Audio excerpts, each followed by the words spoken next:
Le mot healthy ne veut plus rien dire. Et pourtant, ce mot de base veut dire sain en anglais. Le problème, c'est qu'il est tellement utilisé, surexploité et utilisé pour rien en fait, qu'il devient contradictoire à son propre sens. Aujourd'hui, du coup, je vais vous parler de ça parce que effectivement, le mot healthy représente tout le lifestyle. Il est sur tout internet, clairement. Il est présent pour les recettes, il est présent pour le lifestyle, donc les routines, etc. Il est présent pour le sport. Bref, il est présent un peu partout et surtout en nutrition, notamment. Donc aujourd'hui, je voudrais vous parler comme quoi ce mot il ne veut plus rien dire et il ne faut pas se fier aux apparences. Par exemple, si vous regardez une vidéo qui veut dire, ou plutôt le titre c'est Healthy Recipe, je sais pas quoi, et bah c'est pas obligatoirement sain, ok? Le problème c'est que les gens ils se font influencer juste parce qu'il y a le mot et je vais vous expliquer clairement pourquoi ce mot il est maintenant inutile et il est même un petit peu dangereux. Il est dangereux parce que si vous suivez un contenu qui emploie ce mot, vous allez peut-être vous foirer, clairement. Et il y a de fortes chances vu le nombre de contenus qu'il y a. Donc je vais vous expliquer tout ça. Tout simplement, le problème, c'est que les gens, maintenant, ils percutent, ils se disent « Ok, je le vois partout, ce mot. Maintenant, ça devient tendance d'avoir un style de vie sain. Avoir un style de vie sain, c'est ce que je veux, etc. » Donc du coup, je vais regarder et je vais faire la recette en question ou toute autre chose. Le problème, et là, calm down, clairement, c'est que c'est pas du tout le cas. En fait, healthy, ça veut dire sain.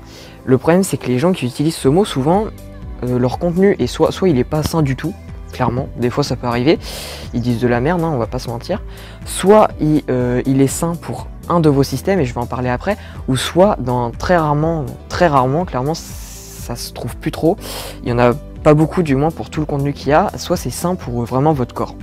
Alors quand je dis c'est sain pour un de vos systèmes, c'est tout simplement parce que notre corps est composé de plusieurs systèmes, comme vous devez probablement le savoir.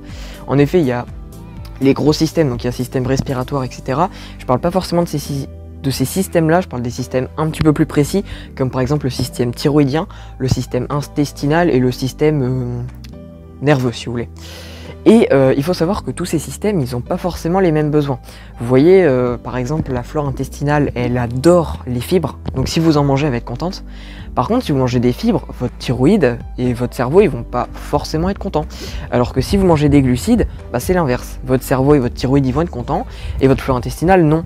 Alors que pourtant, pour être en bonne santé, il faut que ces trois systèmes-là, ils soient nourris correctement, ils fonctionnent correctement, et donc ça montre très bien que si il y a une recette je ne sais quoi qui est riche en fibres, bah, ça va pas forcément être intéressant pour votre cerveau et pour votre thyroïde, qui sont pourtant deux éléments très essentiels pour le corps.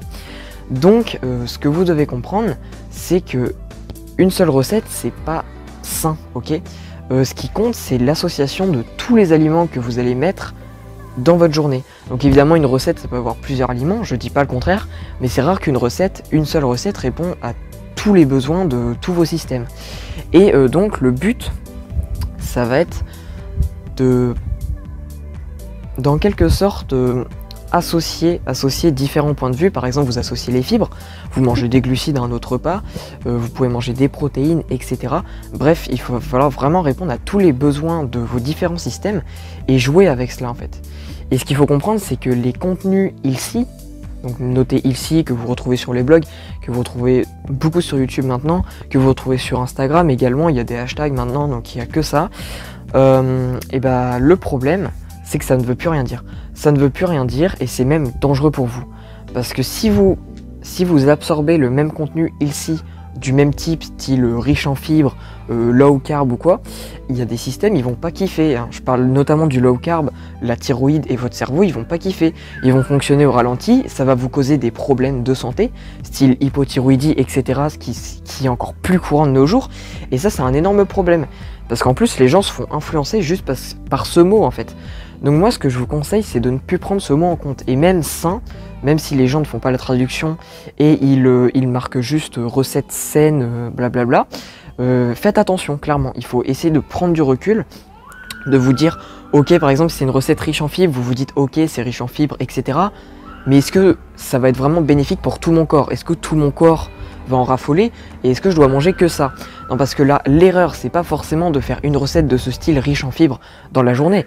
L'erreur, c'est de ne faire que ça. Si vous faites que ça, vous décidez de couper les calories, couper les glucides plutôt, et pendant toute la journée, là ça va mal aller à long terme et vous allez développer des problèmes. Après vous allez vous dire, vous allez vous plaindre même, ouais mais non, je regardais des recettes healthy, je comprends pas, mon corps, j'ai une mauvaise génétique, etc. Non, c'est pas du tout ça, c'est juste que vous faites influencer par le contenu présent sur YouTube ou sur internet, hein, vu qu'il y en a partout du contenu maintenant. Et du coup évidemment vous tombez dans le panneau. Donc bien sûr je dis pas que c'est de votre faute, mais c'est juste qu'il faut mieux comprendre la nutrition, il faut mieux comprendre comment ça marche et qu'est-ce qui est, il faut comprendre qu'est-ce qui est bénéfique pour votre corps et qu'est-ce qui ne l'est pas, et d'associer toutes les choses bénéfiques. Donc du coup voilà, petit spoil, les glucides ne sont pas à couper comme la plupart des gens le croient, plutôt. Donc faites pas cette erreur par exemple. Évidemment, si vous voulez aller plus loin, je vous propose une autre solution parce que c'est pas évident de se repérer avec tous ces contenus healthy, etc., de savoir si c'est vraiment bon ou pas pour vous, si vous voulez une vie saine mais que vous n'êtes pas très connaisseur en nutrition par exemple.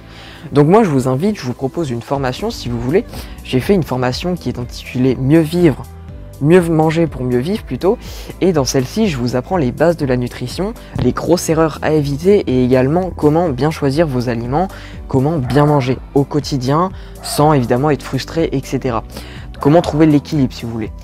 Donc si vous voulez, le lien est dans la description, je vous invite vraiment à aller voir si vous n'avez aucune connaissance, si vous voulez adapter une vie saine tout simplement, parce qu'elle va vous faire gagner énormément de temps et ça va vous éviter surtout de tomber dans le panneau et notamment de prendre le risque d'abîmer votre santé, ce qui peut être très long à récupérer. Donc moi je vous invite vraiment à aller checker la description, à cliquer sur le lien si vous êtes vraiment intéressé. Sinon voilà, gardez bien en tête que le mot healthy ne veut plus rien dire, il est même un peu toxique maintenant, donc je vous conseille de ne plus être autant influencé qu'avant là-dessus et de réussir à prendre du recul. Sinon c'était BD Tonic, si ça vous a plu, je vous invite à mettre un petit pouce bleu pour me soutenir et pour me dire que vous avez apprécié ce contenu, à partager également à vos amis peut-être qui sont un petit peu trop fans de ce mot et qui sont beaucoup trop influencés, et également à me commenter votre avis si vous avez oublié ce mot depuis un petit temps, si vous êtes rendu compte que vous êtes beaucoup trop influencé là-dessus, etc. Bref, je vous invite à me dire tout ça en commentaire et je vous dis à la prochaine.